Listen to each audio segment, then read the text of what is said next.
Alors qu'au Burundi, le mouvement anti-troisième mandat se poursuit. Au Rwanda voisin, l'ambiance est tout autre. Le Parlement a reçu plusieurs millions de signatures de citoyens en faveur d'une réforme de la Constitution. Et cela afin de permettre au président Kagame de se présenter une troisième fois en 2017, alors que la Constitution n'autorise que 2 mandats. Mais dans un pays critiqué pour son manque de liberté d'expression et accusé de faire taire toute voix discordante, ces signatures sont-elles volontaires? Le reportage de Thaïs Brook. Ils sont venus des 4 coins du pays pour déposer ces paquets cadeaux. À l'intérieur, des signatures de Rwandais souhaitant que Paul Kagame se représente en 2017.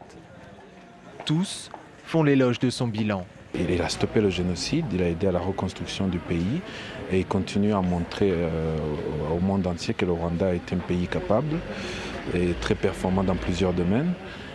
Plus de la moitié de la population en âge de voter aurait déjà signé. Mais certains dénoncent un stratagème organisé par le gouvernement. La population serait parfois fortement incitée à signer. Ce jeune homme, qui a refusé de signer, assure avoir été menacé.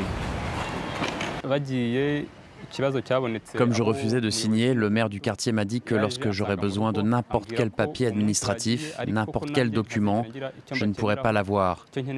Ils m'ont même traité d'ennemi de l'État. Des accusations formellement démenties par les autorités rwandaises. Jusque-là, il n'y a personne qui a porté plainte pour dire que ces droits ont été violés. Nous n'avons jamais vu quelqu'un qui a dit « moi j'ai refusé de signer ». Et jusque-là, d'ailleurs, il n'y a personne qui a dit « moi j'ai été obligé, j'ai été contraint à signer cette pétition ».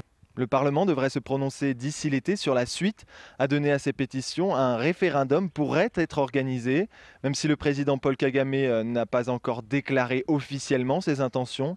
Les États-Unis, eux, se sont prononcés contre un éventuel troisième mandat.